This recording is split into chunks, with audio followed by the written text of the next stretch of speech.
Burkina Faso's military government says singing the national anthem in local languages will help these children grow into patriotic citizens, and that so will their locally made traditional clothes.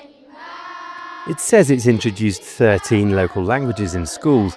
Since taking power 4 years ago, its leaders have distanced themselves from the former colonial power France and expelled its military.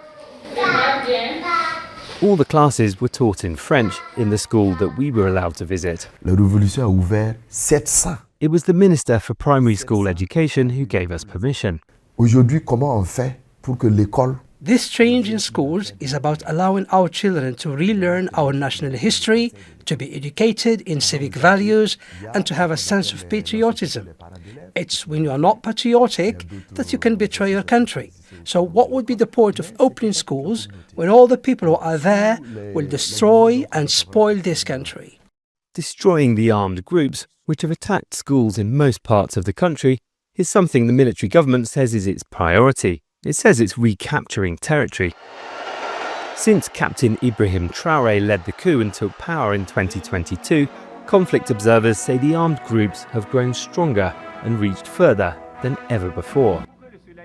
Here, near the capital Ouagadougou, is one of few parts of the country that's remained relatively peaceful.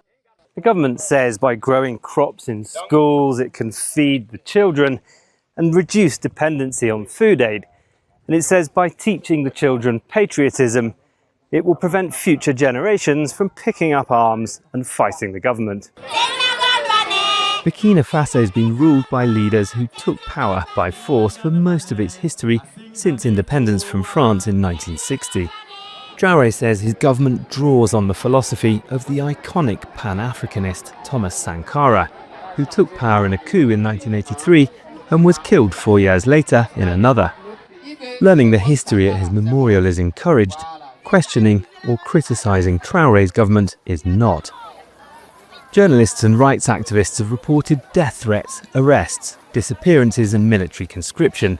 Many have fled the country. We spoke to Binta Sidibe Gascon in Paris. What the children of Burkina Faso need is the rule of law to be restored. If the rule of law is restored, everyone will recognize their rights.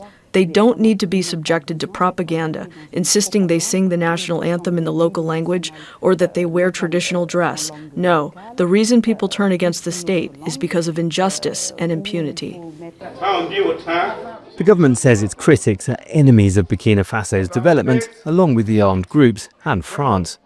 The children here will grow up to find out if the latest chapter of military rule will bring any change or peace. Malcolm Webb, Al Jazeera, Ouagadougou.